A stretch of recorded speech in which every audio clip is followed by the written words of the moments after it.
Hi everyone, this is Dr Eyetemou Miguel, your pharmacist, and in this new video we are going to talk about your urine, the link between your urine and your. If you ever notice a change in the color or the odor of your urine, what should you do? When should you see a doctor? And what is normal and what is abnormal?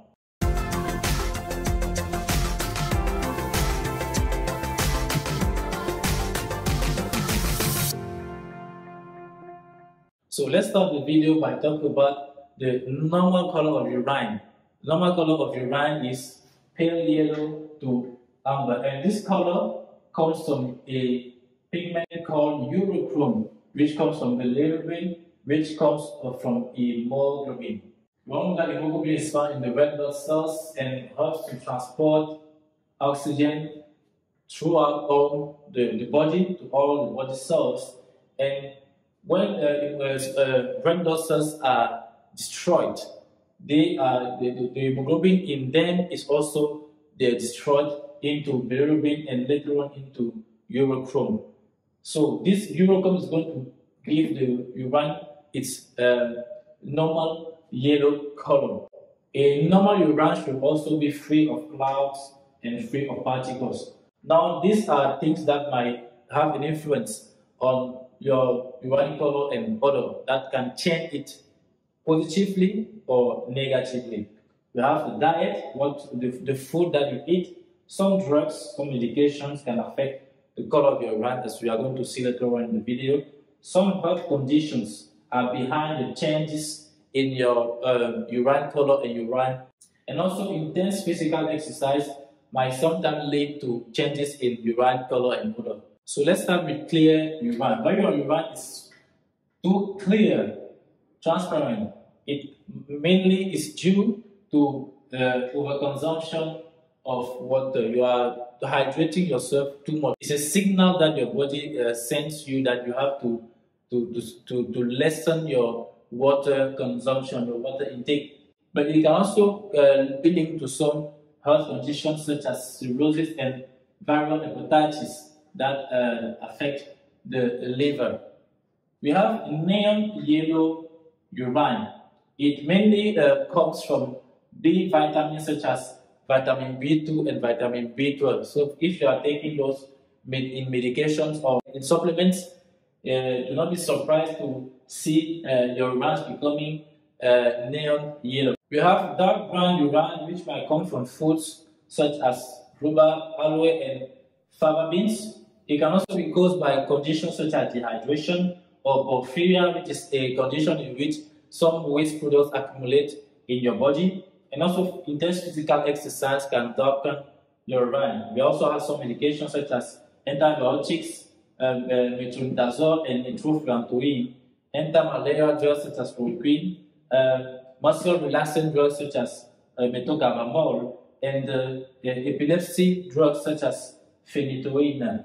Number 4, blue and green urine. It can come from the intake of dyes in your foods or drugs such as methylene blue that we find in some candies or in some medicines.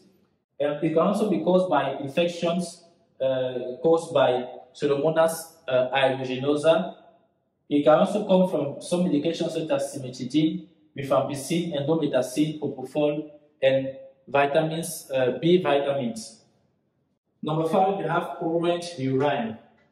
Orange urine can come from the overconsumption of carrots, of beetroots, vitamin C, and rhubarb. It can also be caused by dehydration, so we need to drink more water, and also liver and bile issues such as jaundice.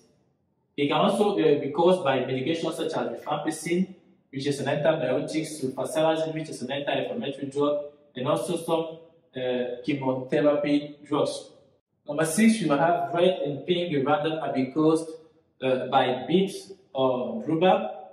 It can also be caused by health conditions such as hematuria, which is the presence of blood in your urine, which is completely abnormal because your kidneys should not let the red blood cells get into the urine.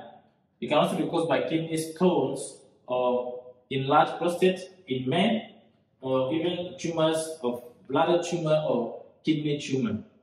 It can also be caused by medications such as Pharmacist and some laxative drugs. Number 7, they have foamy and cloudy urines. What does it mean? It sometimes comes from the fact that you don't drink enough water, dehydration, but it might also be a sign of urinary tract infection and also of pre-eclampsia. Pre-eclampsia is a condition in pregnant women which is characterized by conversions. So it is important if you are a pregnant woman to look at your urine, not to have foamy and cloudy urine. And as soon as you see it, you have to talk about it to your doctor. Because preeclampsia is a sign of the fact that proteins are passing through your kidneys into the urine, and this also is not normal, because normally your kidneys should not let proteins out of your body.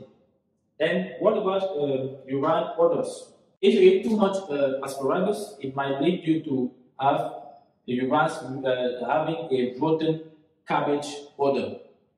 And if your urine smells have a food smells, it mainly can be due to urinary tract infections. But if your urine are sweet, they have a sweet odor, this might be a sign that you suffer from diabetes. So if you notice a change in your urine color or odor, as we have just seen the video, it might not, or it will not always be due to a disease or a health condition behind it. It might just be caused by the fact that you have eaten some food or you are taking some medication. But if you notice a change that without having taken a particular food or that lasts for more than 3 to 4 days, so that lasts for a few days, it will be very necessary for you to see a doctor. Mainly if your urines become, for example, red, that is not a very bad sign altogether. So thank you for having watched the video, and please consider liking and sharing and also subscribing to my channel for you not to miss any upcoming video.